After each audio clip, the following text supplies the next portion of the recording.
All right, thank you all for joining us for the Overcoming Writer's Block and Perfectionist Tendencies workshop. Today's workshop speaker is Layla Barati with the Writing Center. And without further ado, I will go ahead and hand it over to Layla to get us started. Right. Thank you so much. I did want to also remind everybody who just came in that you can use the closed captioning. I know that sometimes that is helpful, and that also just makes things easier to understand and read. Um, but you will have a copy of this presentation as well. So I have a couple of things that I've updated, but no worries there. I will upload it and make sure you have the most up-to-date version. So if you see one slide that seems like not like the others, don't worry, you're going to have that copy available to you.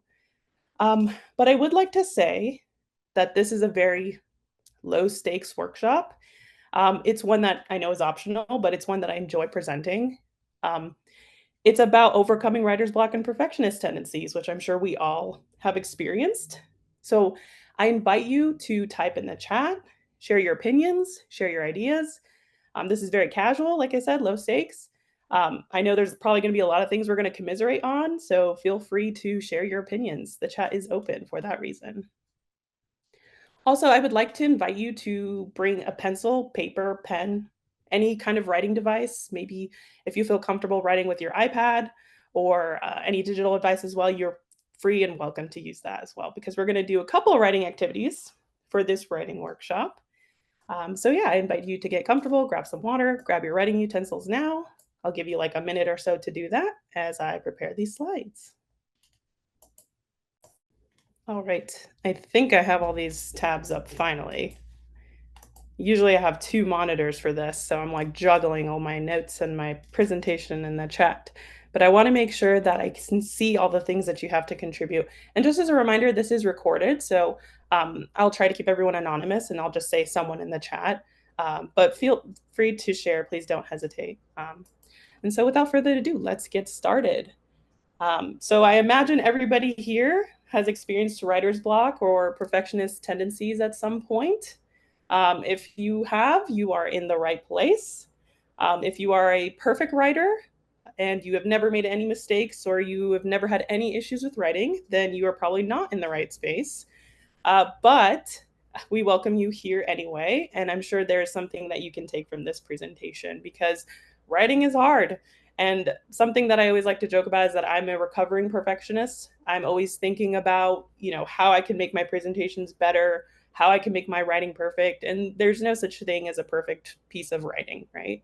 And so I hope that this presentation is helpful for you and it gives you at least a place to start so that you can combat that writer's block and those perfectionist tendencies in some form. So that's really the goal of this workshop, is to give you that space. We're going to have lots of writing opportunities, like I said, and hopefully we'll get you going in the right direction.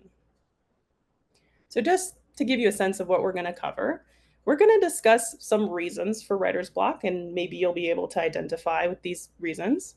We're going to define imposter syndrome, this infamous over our heads, glooming over our heads imposter syndrome that I'm sure you've heard about. We're going to also examine the relationship between writer's block and perfectionism and how they're related.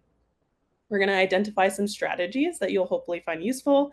And we're going to make time to write and then maintain focus as you write, hopefully help you with that. And then we're going to learn some ways to write through the writer's block and overcome that perfectionism. So hopefully you'll find a ton of useful tools throughout this workshop.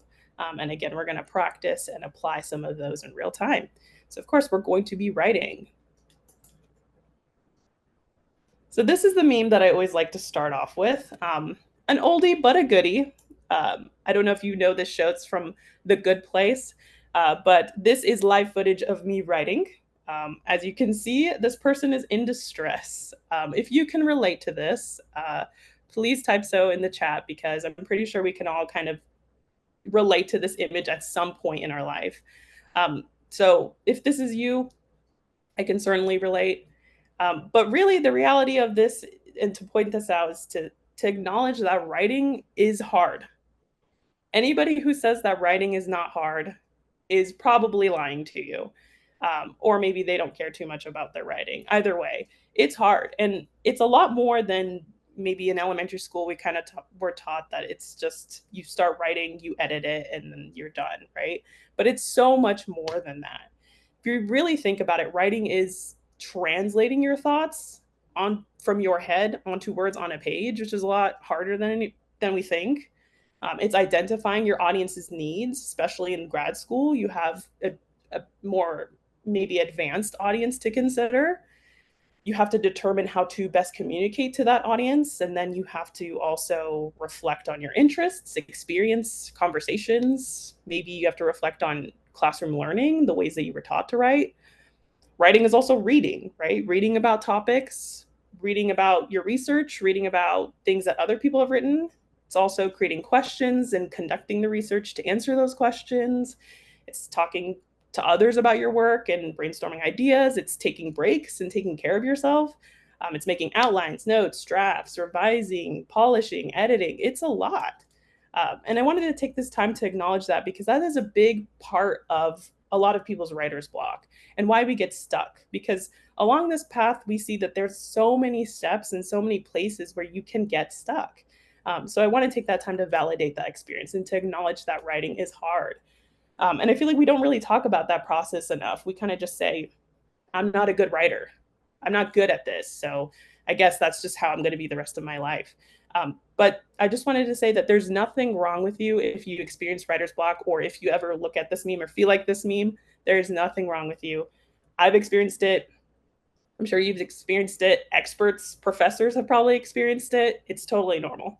And once we normalize that, we can get a better sense of how to accept those feelings. And that's really the first step in combating that writer's block when you get it, is normalizing it, acknowledging it, and working through it when it happens. So let's talk about it for a few minutes. What causes it and what is it? So what exactly is writer's block? As you can see here, writing anxiety, I should say, and writer's block are all terms for mainly negative feelings about writing, right? But these feelings may not exist all the time. They might not happen each time you sit down. But because of that, writing anxiety and writer's block tend to be considered more situational. So these terms, and this is important to acknowledge, they do not describe psychological attributes that reflect on you as an individual. People aren't born anxious writers. Rather, they become anxious or you get blocked because maybe you've experienced negative or difficult experiences with writing. So, sometimes you're writing and you enter the writing space with previous experiences that maybe left you with kind of these negative expectations about your abilities or your feelings towards writing, right? Maybe a professor in the past or a teacher in elementary school told you that you're horrible with grammar. Maybe you were told that you use passive voice too often, or you grew up telling yourself that you're just not a good writer, so you don't expect to do well. But I always like to point out that this is something that is not easy for anyone, right? I always like to joke that I'm not a math person. I am very bad at math. STEM is maybe not my forte, but I had a really hard time with that in school, and I was intimidated with math when I was growing up.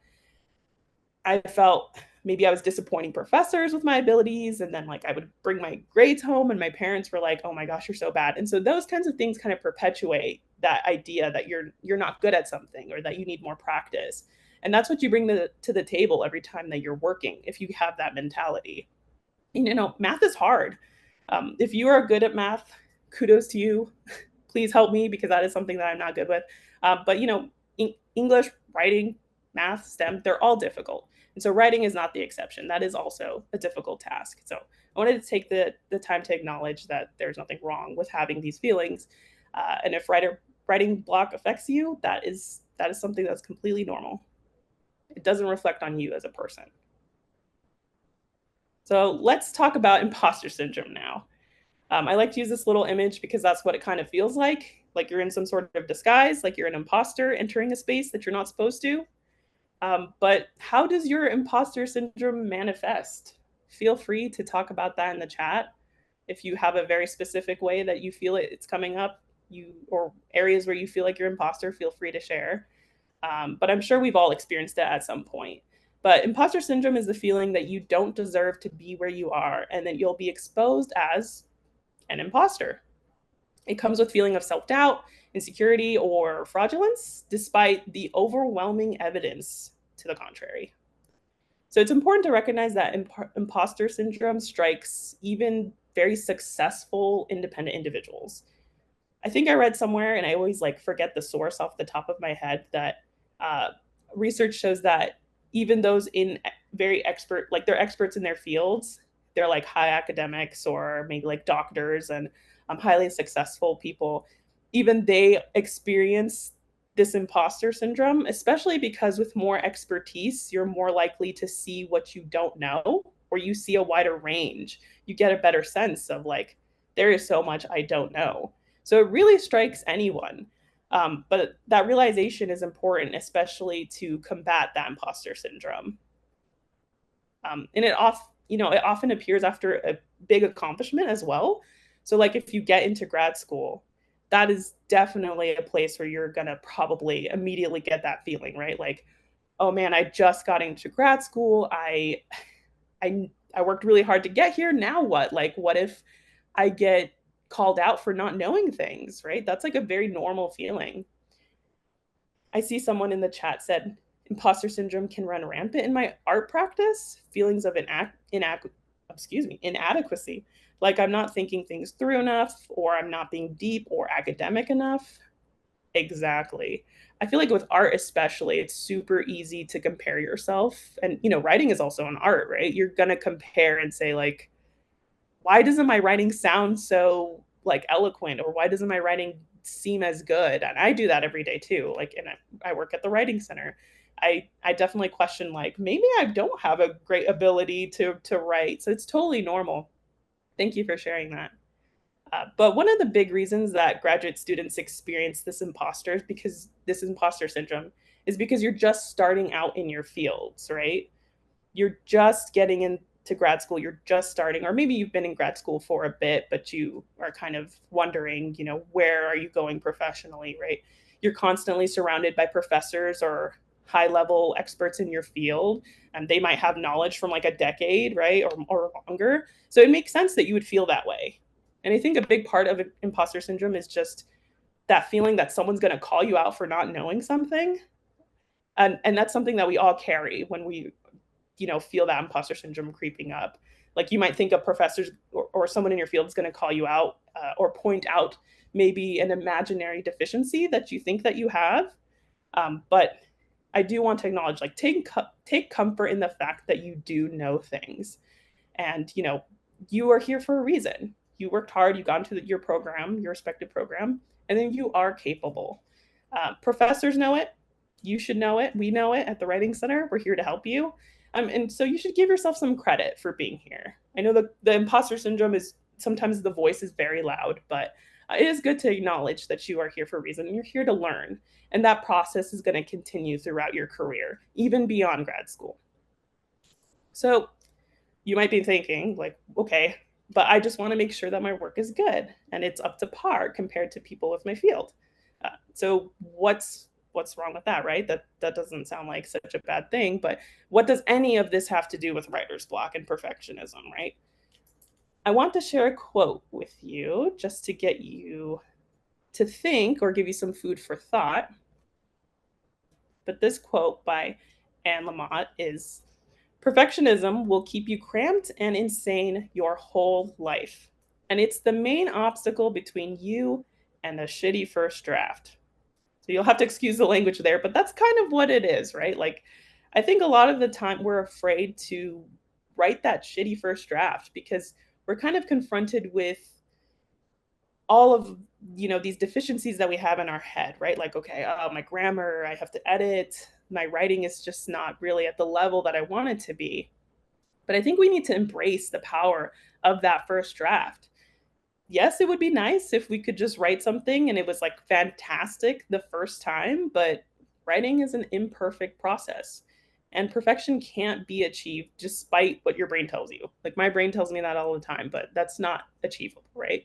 So the first thing and the best thing that you can do is write down that first draft. Get writing. That is a huge part of the process. And oftentimes it's the hardest part. And so, yes, it's the hardest, but you're not going to be able to achieve greatness or achieve your goals if you don't give yourself that grace and give yourself the ability to write it down first, right? That imperfect first draft. So Even if you feel like you're a fraud or that you don't belong, or maybe you feel like you're lucky that you got into the program, remember that this is your research that you're going to be working on, or maybe you've already been working on. And you never know. With time, you might be one of those leading experts in your field. You might surpass your professors. You never know. But you can't get there unless you allow yourself that grace and write that first draft. So that's just something to think about. All right, let's talk about the causes of writer's block before we do some reflection. So now that we've kind of gone over some, you might think, okay, well, what are my writer's block causes? Maybe it's your inner critic, like I was saying before. Maybe you're kind of hard on yourself and you're not quite at the level of writing expertise that you'd like to be, or maybe you think you're not. Maybe you've got past criticism or judgments from teachers, professors, or people in your life, friends, family, and maybe you've kind of internalized those thoughts. That's something to think about. Maybe you're afraid of fear, rejection. Maybe you're afraid of failing, or you're even afraid of success, even. Sometimes this one I think is less often thought about, but what if you succeeded, right? What if you succeeded in writing something, you finish your dissertation or your thesis, and then now you're off to get a job, right? Like, would you have to move to a new city? Would you have to go into the competitive workforce? Things like that. Like, that is also something that sometimes sits in our brains. Like, what if we succeeded, even beyond failure? What if we actually did achieve our goals? Or maybe you have overly high expectations on on yourself. You're maybe perceiving those expectations. Maybe if they're not really there, maybe nobody's actually telling you, but in your own head, you're kind of pushing yourself for whatever reasons.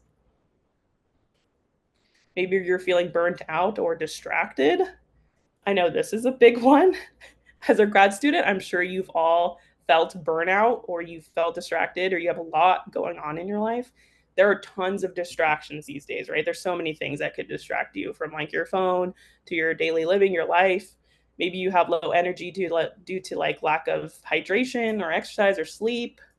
With the busy grad school life, I'm sure some of you know what it's like to have a very small amount of sleep, and so your energy is not going to be at its peak there, right?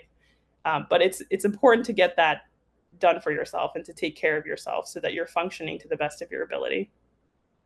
Maybe it's writing in new forms. I don't know about you, but I don't know many people who know how to write a thesis or a dissertation right off the bat, just from scratch. I know a lot of people who had to learn, and the Writing Center is a great place for that too if you need some assistance in writing down that first draft. But writing in a new form that you've never written in, it's totally normal not to know where to start, where to begin, and to feel stuck.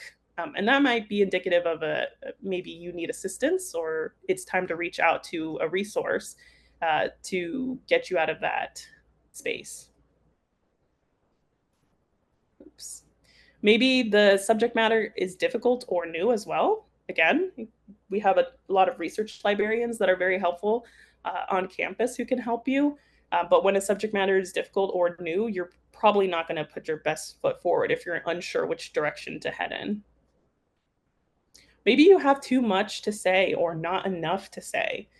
Maybe you have so much information that you need to write down, but you're not sure where to begin. Oftentimes that's what makes it super overwhelming, is I know I have to write all of these things, but how do I start? And how do I make sure it's aligned with the structure and the form that's supposed to be in? Or maybe you don't have enough to say, right? Maybe you don't realize that the research stage needs to continue. You need to get more data, more information, more sources to inform your reading and your writing. Or maybe you're postponing for the perfect situation. So I know I tend to do this a lot. I tend to wait for like the perfect situation, perfect circumstances before I get to writing anything, because I have to make sure that it's the right time of day. I have to make sure that nothing's going to distract me, like a roommate or partner or whoever is going to enter my room, things like that. And a lot of times that'll kind of cause me to procrastinate, which we will talk about in a bit. And then, of course, the approaching deadlines. Sometimes you have that deadline right around the corner, it's looming over your head, and it can stop you right in your tracks. But when you can identify the cause of your writer's block, you can regain control of the situation so that you can get back on track. And that's the way that you can have control over your writer's block so that the writer's block doesn't control you. So that's exactly what we're going to do in our first writing activity is we're going to reflect. And I'm going to have you describe your writer's block. So please take out that pen, paper, iPad, whatever writing utensil that works for you, and your water, whatever makes you comfortable in your writing space. And you'll see here I have some questions. I'm going to read them in case that's helpful for you. But why do you get stuck, or what causes you to feel stuck? And with that, what are your writing habits and how might those contribute to those feelings of getting stuck? And what are some of the feelings or reactions you have when you get stuck? And then at what points in your writing or at what times do you get stuck? That might seem a little odd, right? Because it's like, what times do I get stuck? But these are things that are helpful to think about, because when you think about these critically and you get a better sense of your process and your patterns, you can better address, when you get stuck before it happens. So I'm going to give you about 3 minutes to write. And I strongly encourage you to just write. Don't worry about grammar. Don't worry about your sentences being perfect. This is really just a reflection piece. Write in the way that you feel most comfortable. Don't worry about it being like standard academic English. Just feel free to write loosely and comfortably, because that's really the goal here is we're just writing. So I'll give you 3 minutes. If you have any questions about this, please feel free to ask in the chat. If you want to share in the chat, if it's helpful for you to reflect, like publicly and openly too, so we can all commiserate, because I'm sure we can all relate, feel free to do that as well. So I'm going to give you about 3 minutes to, and feel free to, answer all questions, some of them just at the pace that you'd like.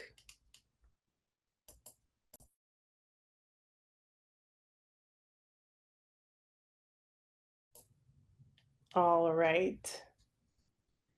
How was that for you guys?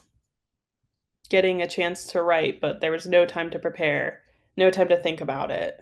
Feel free to type how you felt in the chat for that. But I hope this reflection at least got your brain flowing, the juices flowing, and to give you maybe some reflection and a chance to have some self awareness on what might be causing the writer's block for you. I know for me personally, that helps if I am able to just reflect on myself and my thinking, that just writing it down sometimes can help.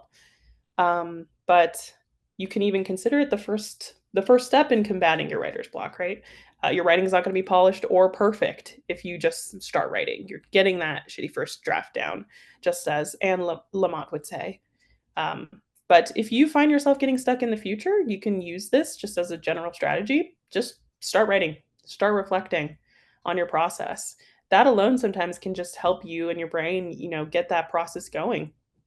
That's a useful tool for you to kind of keep in your back pocket.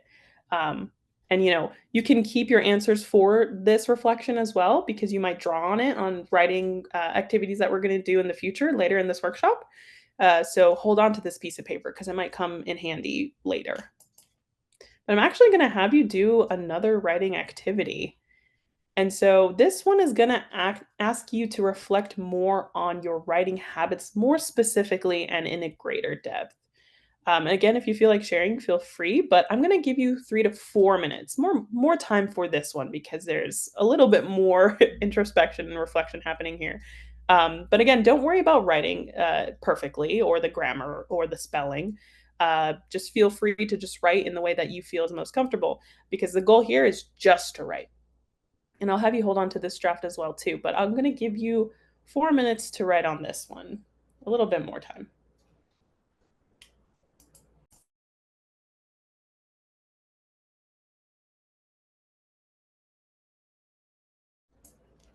All right. So if you have previously downloaded this presentation and the slides, this is the slide that wasn't previously in there. But again, don't worry, I'm going to upload it with this new slide. And the reason why I included this one kind of at the end here is because I really thought it would be helpful for y'all to think about what specifically those writing habits are. And think a little deeper about your process, because that's really where you kind of find and learn more about yourself. And that can help, especially in the long term, the next time you get stuck on it unexpectedly, to think about your process and where you tend to get stuck and what your process is like. But yeah, I'd love to hear your thoughts on these. What are your well, I'm very interested in learning, how do you procrastinate? If you care to share, I can share quickly on how I procrastinate, if you type up in the chat or if you want to share later. But I tend to procrastinate by giving myself other things to do.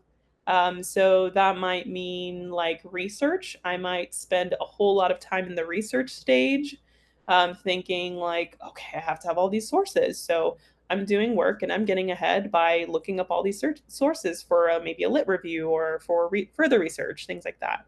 And that's how I'll procrastinate, by like doing other things and telling myself that I'm productive so that I don't actually get to writing down any drafts because I'm just doing a bunch of research. Um, yeah, but I'd love to hear how y'all procrastinate. If you want, you can also use the voice chat, but please remember that this is being recorded.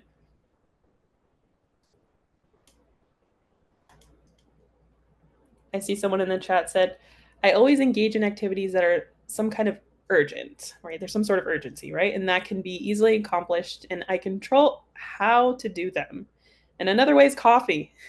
I always go for a coffee when I start to feel anxious. That is a good one. These little physical ways that we procrastinate too, right? Like, oh, I can't start writing until I get my coffee.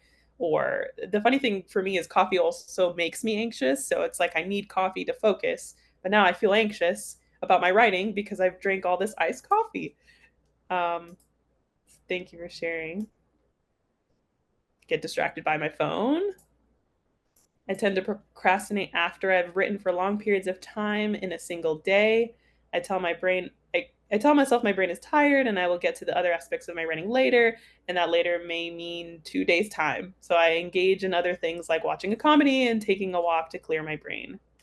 I think that's great. And I'm glad that you pointed that out too, because the process also of stepping away from your writing can actually also be helpful for writer's block too, ironically. Like, this is one way we might procrastinate, but this could also be a good tool, stepping away when you really feel stuck and then coming back. The coming back part is the hard part, right? Because then you can't really tell your writing like, okay, this may take 7 to 10 business days, right? Especially if you have a deadline, or just around the corner.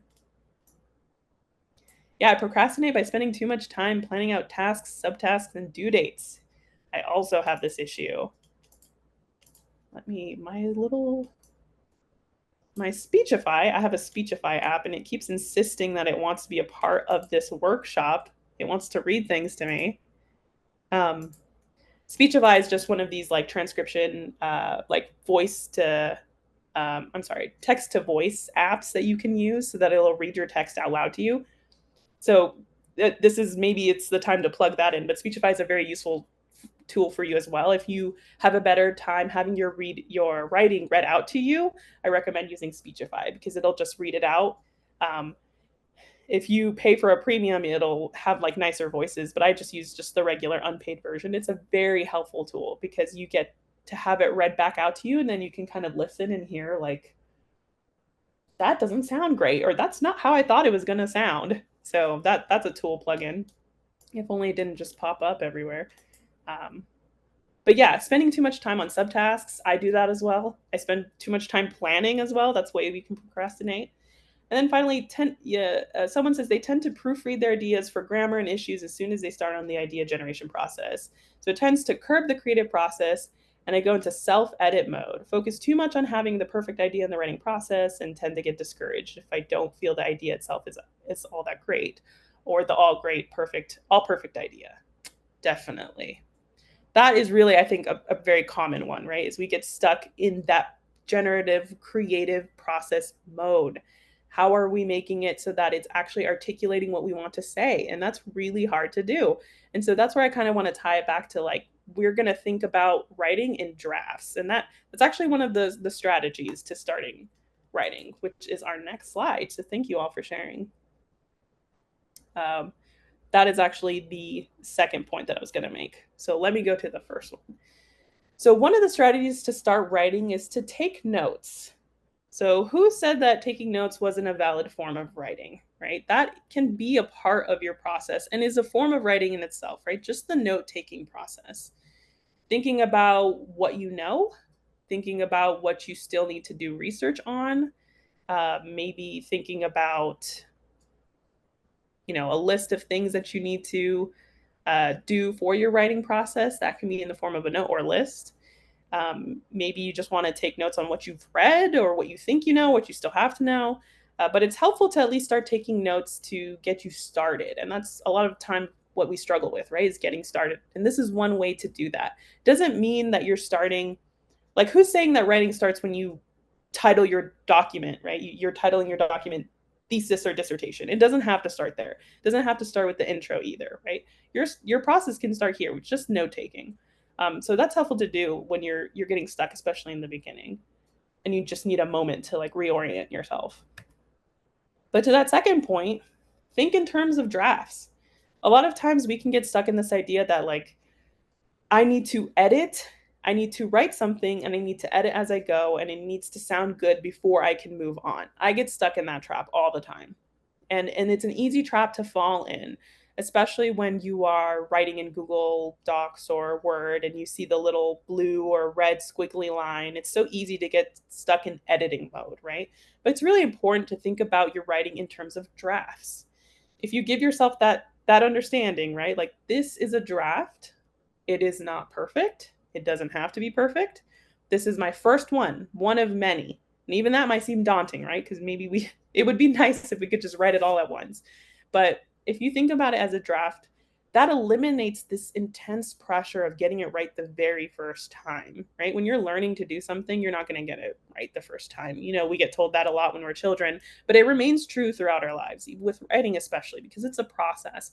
And especially thinking back to the other slides, if it's new, if it's something you've never done before, you've never written in something of this capacity, it's important to think about like, okay, give yourself that grace. This is one draft of many, and you have time to edit and revise and make it better, because it won't be perfect, but you'll make it better slowly each time.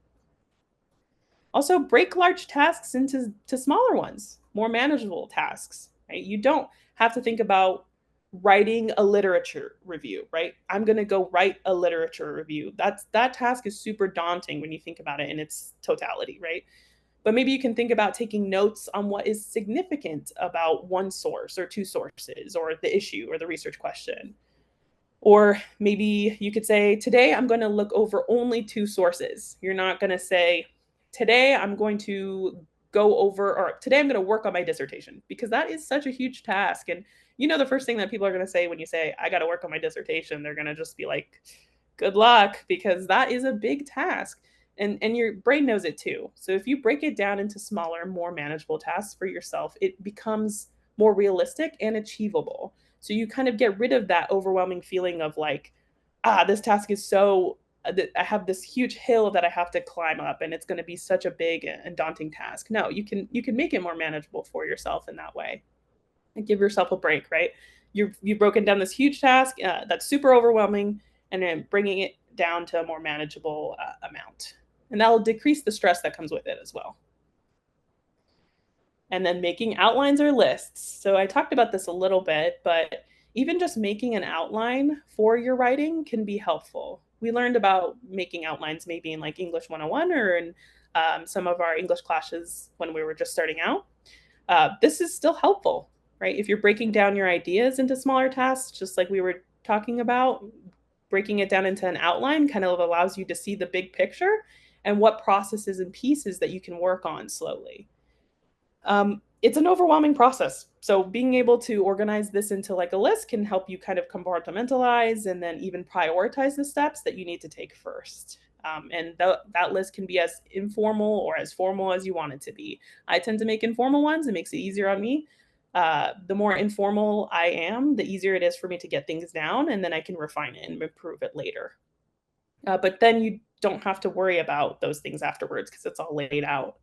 Um, One thing I also like to recommend is making lists, not even for your writing, but for your things that you have to do in life or around your house, right? Because sometimes you're not going to have the perfect situation to write, and you just need a moment to gather your thoughts and think. And so sometimes it's helpful to make a list like of all the things you have to do. Like I have to get the car oil change, I have to do laundry, I have to get groceries, I have to make sure I pick up the mail, things like that.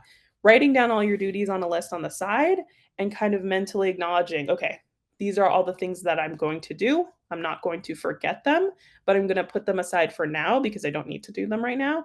And I'm going to focus on my writing. So, even making a list for that purpose can help you so that you don't feel torn in different directions or distracted, even.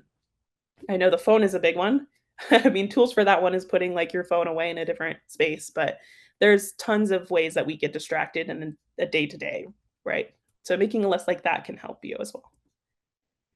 Also, start with where you have ideas.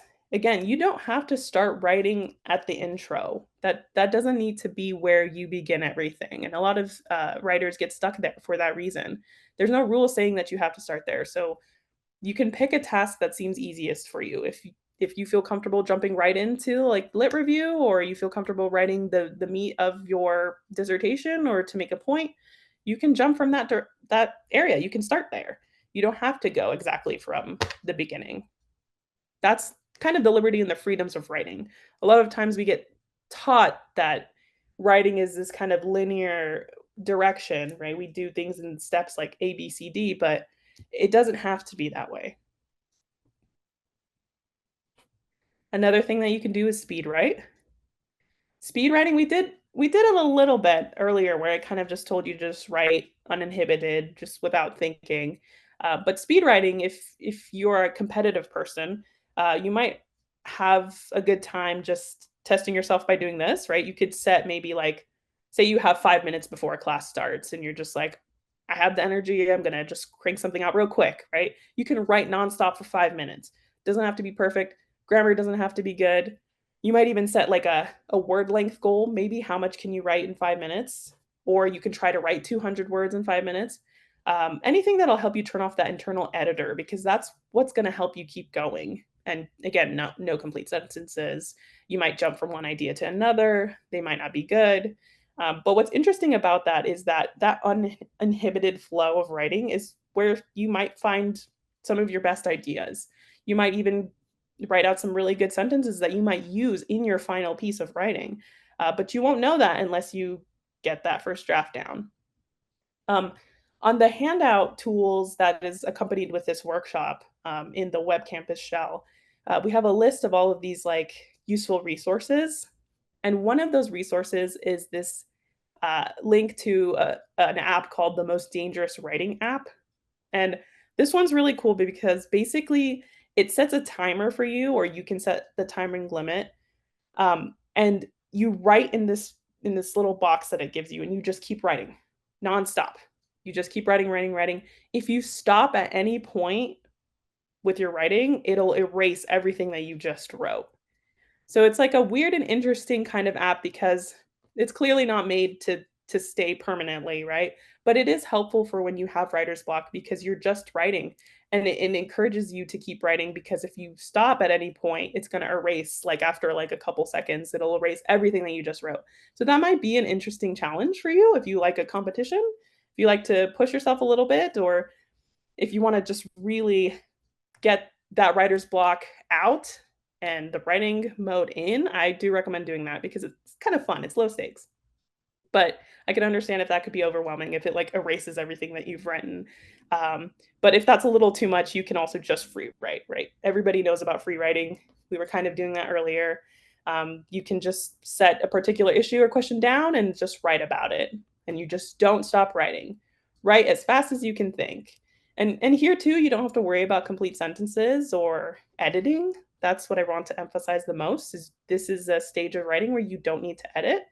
And the result will probably be cleaner than the speed app that I just mentioned. But again, you can always use this writing later and then polish it later in the process, right? Editing is towards the end. But the goal here is to generate. And that's the tough part, right? Like we discussed in the chat. But yeah, sometimes all the thoughts are swirling in your head, and they're related to like things that are stressing you outside of your writing process, that's outside of school. So free writing, even if you want to write about things that are unrelated to like school too, that can also help, just like the list. If you need to write down everything that's stressing you first so that you can compartmentalize writing from things that are stressing you out, that can be helpful. And so that now you're using writing as a tool to help you combat that writer's block. All right. I mentioned this one a little, but you can also just turn off those editing tools. If you find that you're in the editor's mode process as you're writing, I'd like to think that we have two voices in our heads, right? We have the creative mind voice that is helping you think of your ideas, and then there's the editor. Maybe there's arguably even a third voice, right? The critical one, the one who's the imposter syndrome. But those two voices, there's a time for generative and there's a time for editing. And I recommend when you're creating something, turn off those editing tools like on Microsoft Word or Google Docs or wherever you like to write.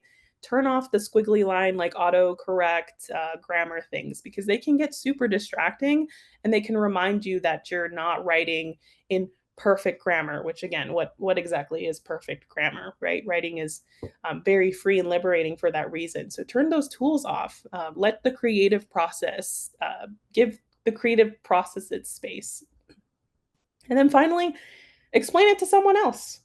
That, like, we kind of talked about this a little before, but you could use something like Speechify to read your writing to you, but you can also read your writing or explain your process to someone else. Right? That sometimes when you're explaining it, you might find that you're struggling to make an idea come across clearly, which might indicate that you need to do a little bit more research or take some time with it. Or maybe you just have a bunch of ideas and you're just trying to see how they connect. That's an interesting thing that you might find, like some new ideas grow from that.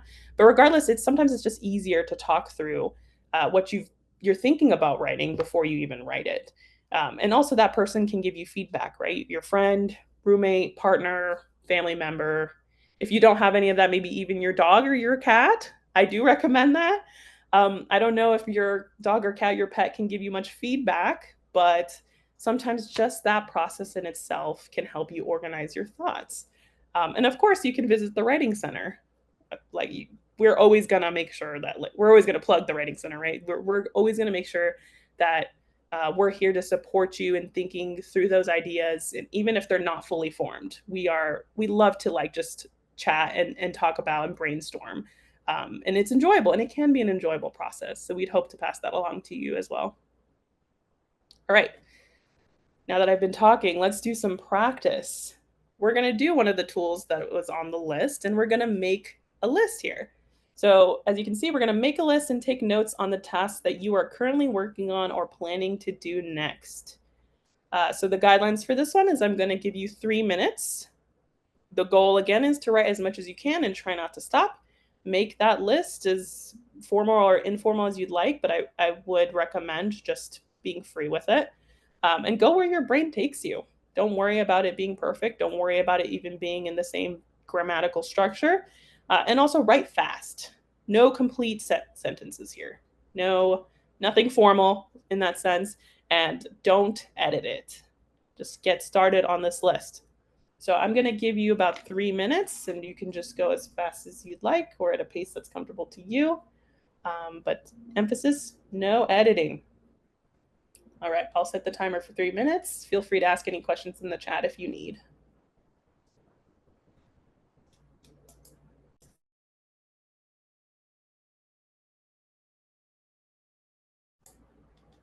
All right, so hold on to that list because you're going to use this for our next writing practice so you can get that writing brain going.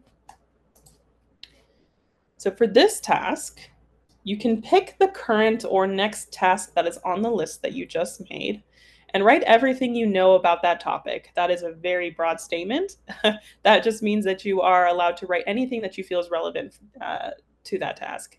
But note what sources discuss what information do you still need to find for your research, maybe what tasks might need to get done alongside of that. And here you are allowed to get a little bit more detailed, but again, we're just writing freestyle. If you want, you can answer both questions, but another option for you to write about instead is to write about what your next step is from your list, right? What are you prepared for? What do you still need to do before you start? And how can you break that step down into smaller, more manageable tasks? Or how else can you plan for it? So I'm going to give you about 4 minutes for this. Again, you don't have to answer both questions, but if you end up doing so, that is totally fine. Freestyle writing tasks. And again, if you have any questions, feel free to drop them in the chat.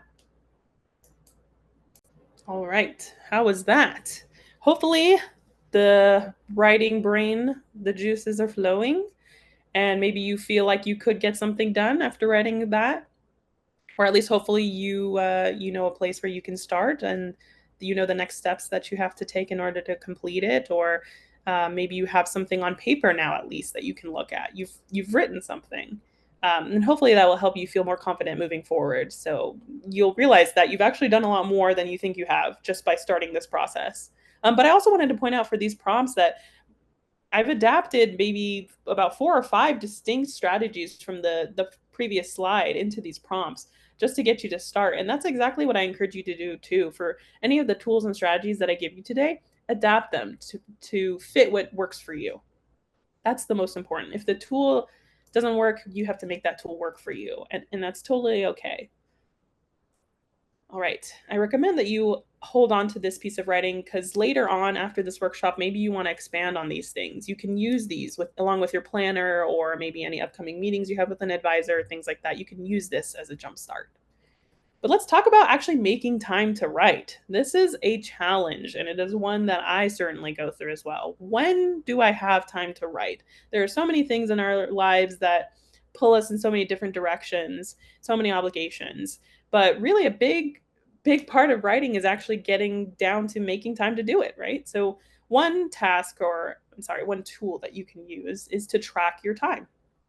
So maybe you should note how much time gets sucked up by maybe spending just a few minutes on Instagram or on TikTok before you get down to writing, or maybe you just want to answer a few text messages first. But it's important to eliminate those distractions, right? And if you have a sense of how much time it takes to write without all of those things, or maybe how long it takes to write that first draft or an intro or a thesis statement, things like that, then you'll get a better sense of how you can plan your writing and how you can keep yourself on track. So consider tracking your time and your process. How long does it take you to do these things, especially if you get to eliminate those distractions, or how much time goes into those distractions, right, that are detracting from your writing. Also, identify a productive time of day that works for you. If you know that you're a morning person, recognize that that might be the best time for you to plan and write. Be careful on the strategy though, because you don't want to get yourself too caught up in only being able to work at this perfect ideal circumstance like we talked about before, right? Because life happens. You might not always get the chance to write in the morning or at night if you work better at night. And you might just end up pushing your writing, pushing it off till the next day and the next. So just pay attention to where you're doing your best, right? Because you're going to then want to carve out writing time.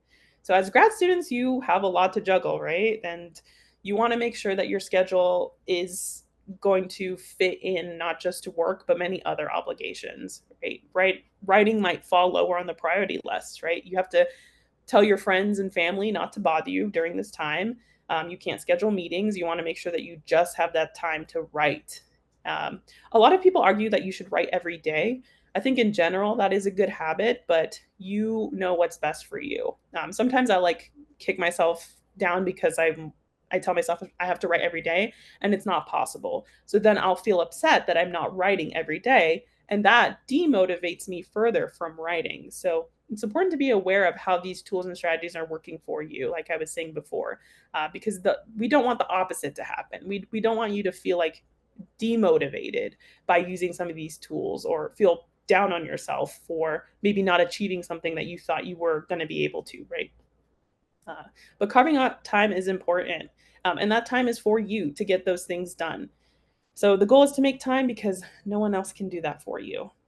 And I also recommend not going too long without writing, because a lot of time is spent re-remembering what you wrote last. So you might dedicate like 1 or 2 hours to writing, like on a Wednesday, but the last time you wrote was 2, 3 weeks ago. So you're spending those 1 or 2 hours just kind of remembering what you last wrote, and you don't really move forward. So I do recommend at least making sure that you're scheduling them close together. Maybe not every day if that doesn't work for you, but at least close together. Also, you can chunk your writing.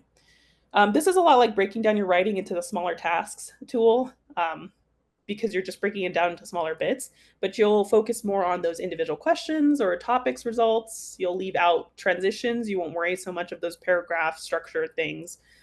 You're going to worry about that later, right? You can focus on organizing and polishing later. It's overwhelming to sit down again and say, today I'm going to write my dissertation, right? That's an overwhelming task. So chunking your writing into these smaller bits, making it a more manageable task is a lot easier. Also, set regular goals.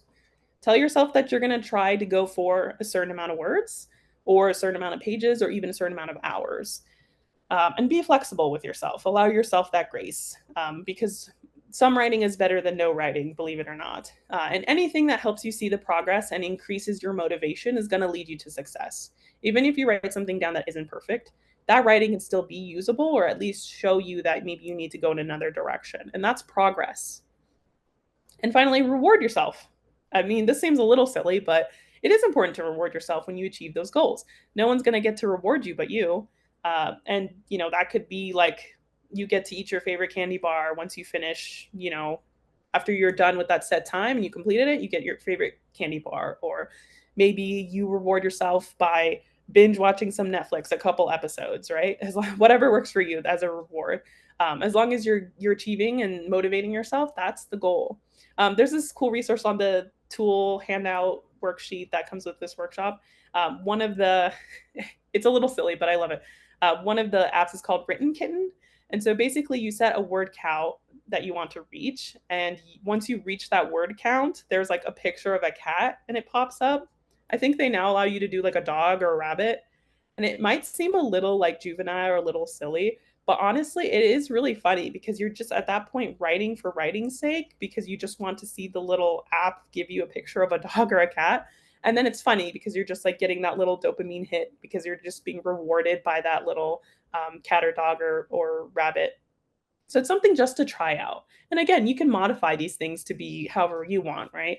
You meet a certain word count, you watch one episode of your favorite show, then you come back and you repeat the process. Make these tools work for you.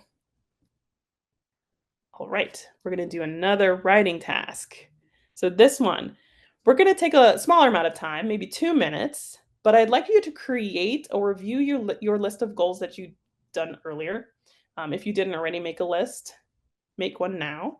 But also look at your calendar for next week. Break down the tasks as small as you can and think about when you can carve out time to do these tasks. When can you carve out time to write? And what might you want to work on in those times? So this is very specific.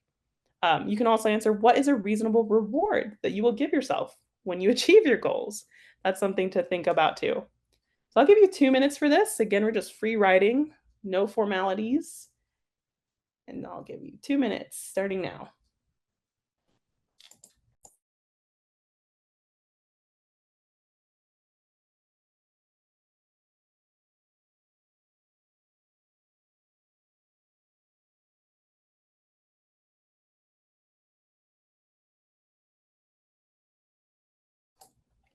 All right. So hopefully making these lists is helping you get a sense of like your future task and what you got ahead. Maybe even thinking about your calendar and when you can think about when to carve out those times. Um, Feel free to share in the chat if you've had any light bulb moments or any insights you'd like to share. But I'm interested in what reward you guys thought to give yourself. For me, I realistically would probably stop writing and go get a snack or a food. Um, or maybe candy bar, that might work too. But what are your ideas for a reward?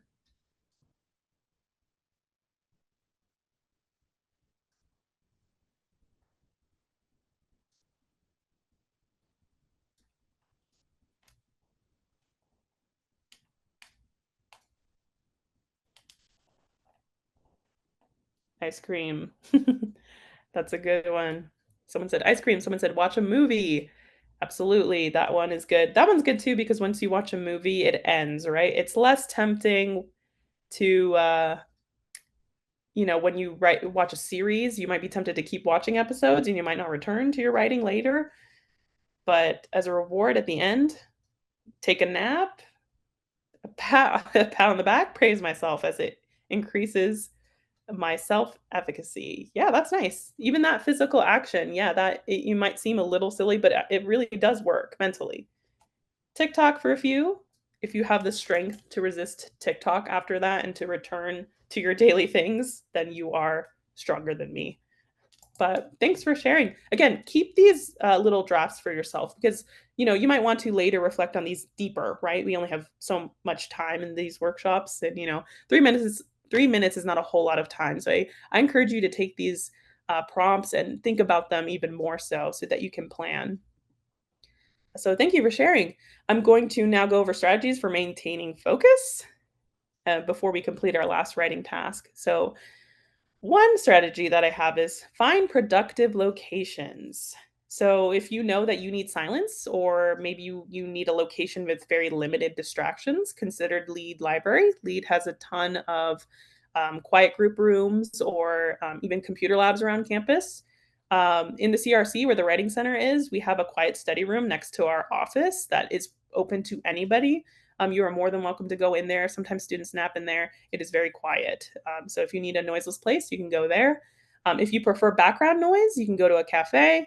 On the tools list that was with this workshop, there's something called My Noise that I really recommend. And it has all these soundscapes that are so relaxing, but also stimulating. There's like white noise, brown noise, pink noise, different frequencies to help you focus too, if that's helpful. But the key is to find a space that works for you. And then make sure that you don't limit yourself by saying, like, okay, I have to work at this cafe because this is the cafe where I work the best. But then you go there and it's super busy and you can't find a seat. So then you give up and you leave and you don't write, right? You don't want to use this as a tool to procrastinate either. Eat and drink. This seems so obvious. This is something that doctors tell us, teachers, whoever, everybody tells us that we need to eat and drink. But I'm going to tell this to you again because it is very important. We need to eat and we need to drink. It sounds so simple and obvious, but at the end of the day, we don't function best on 4 hours of sleep, no meals, and like very minimal water. I don't drink enough water, which is why my mouth gets so dry. And so I need to focus on my own advice, but it's absolutely necessary. And also find productive habits that work for you. We thought back a little bit on your habits and what exactly those habits are. Take some time to think about those and how they work for you. Are they productive? What is not productive? What habit is getting in your way? You can think about, do you write for a long time? Do you like to write for short bursts? Does music help or does it hinder your process? Does it distract you? Do you make your tea or coffee ahead of time? Do you have that snack bag ready to go if you like to snack and eat and focus? It's very easy to get distracted by these things, and you can use those things to distract yourself, right? If you don't have them ready, you might stop writing and then go do something and then get distracted. So that's one way that the habit is working against you instead of for you. So make those habits work for you and switch it up. You might find that a place works for you, but it's good to try different things. Try a new cafe, a new place. Instead of starting from the intro, start from the middle. Try a different strategy, maybe one that you haven't tried before. There's plenty in this list. Also, remember to take breaks. You're not a robot. And as much as we feel like we need to be productive as 100% of the time, it is okay to take a break. Go take a lap, walk, stretch, go to the gym if you need to do so to get like the blood flowing, to get the brain going. Do what you need to do for your body as well, because this is all connected to the process. And these are all ways that we don't realize make us stuck in the writing process. Sleep, relax, stretch, and meditate. And release frustration in that process too. This can be as simple as doing something that you've been putting off, right? Like let's say that you've been putting off the laundry or dishes or going to the gym. Maybe you just need to get that out of the way. So go ahead and go and do it. But once it's done, you make sure that you actually come back and you get all those feelings out and you come back to writing, right? But that might look like anything. It might look like screaming, dancing, going for a walk with your dog, taking your dog for a walk, going to the forest, getting nature. I guess we don't really have a lot of forests in Vegas, unfortunately, but we do have some nature. Do what you need to do to release some frustration or that tension, even if it means like making a list, like I suggested earlier. Maybe you have an upcoming deadline, so you want to make sure that you're doing everything in your power to reduce any amount of stress that might be coming or pressuring you. And that way it'll help you focus as well when it's time to start writing. So for our last practice activity, I'm going to give you 2 minutes for this. And this is, again, just general. You don't have to finish it all, but I do recommend going back to this after this workshop and completing this. But just for 2 minutes, I'd like you to think about what you might be able to adjust in terms of your habits and your writing process so that you can do more of what's working well and less with what is not working so well. So I'll give you 2 minutes for this, just generally, just write some notes starting now.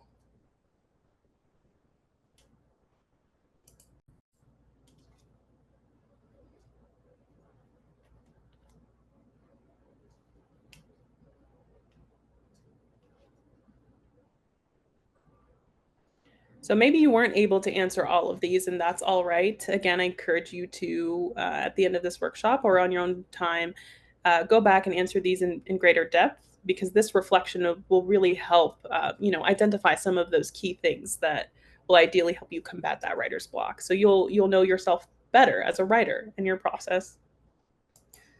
But I did want to end with some general tips and some reminders for this workshop.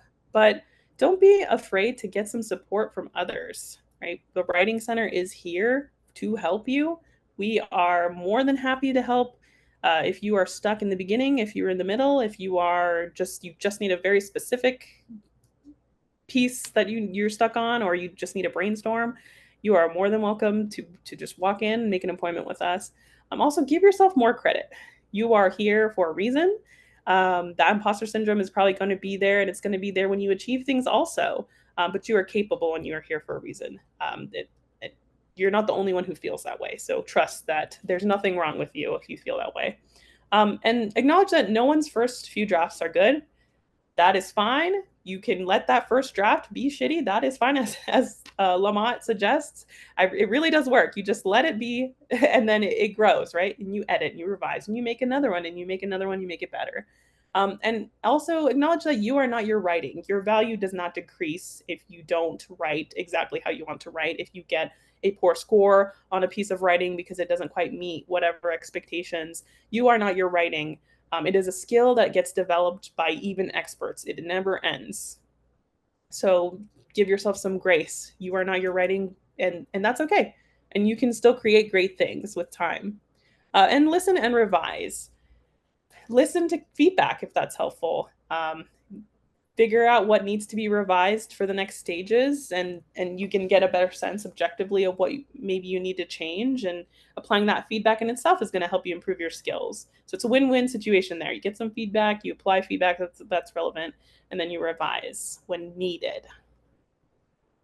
And so I'm going to leave with some final text here, a little bit about dissertations, but I did want to highlight Air and Light in Time and Space by Helen Sword. This one basically talks about taking your base scores, which is about your writing habits. I recommend taking this little quiz. It's basically a visualization, digital diagram of sorts that shows your habits. So this might be another cool reflective tool that will be in this PowerPoint for you to use. And finally, seek guidance. Seek guidance from professors, mentors, admins, people who can help you, advisors. Don't be afraid to ask. I know that imposter syndrome makes us feel afraid of being called out, but it is okay. And this is the time and the process to learn. Attend workshops like these. I'm happy that you attended this one. Try to make it as low stakes, low pressure as possible. We did a lot of writing today. Make appointments with career services, with an advisor, and also with the Writing Center. We're always going to plug the Writing Center. And then use other online resources. Use everything that is available to you. Because we have so many here at this university, and we are glad to help you. And then that is it for me.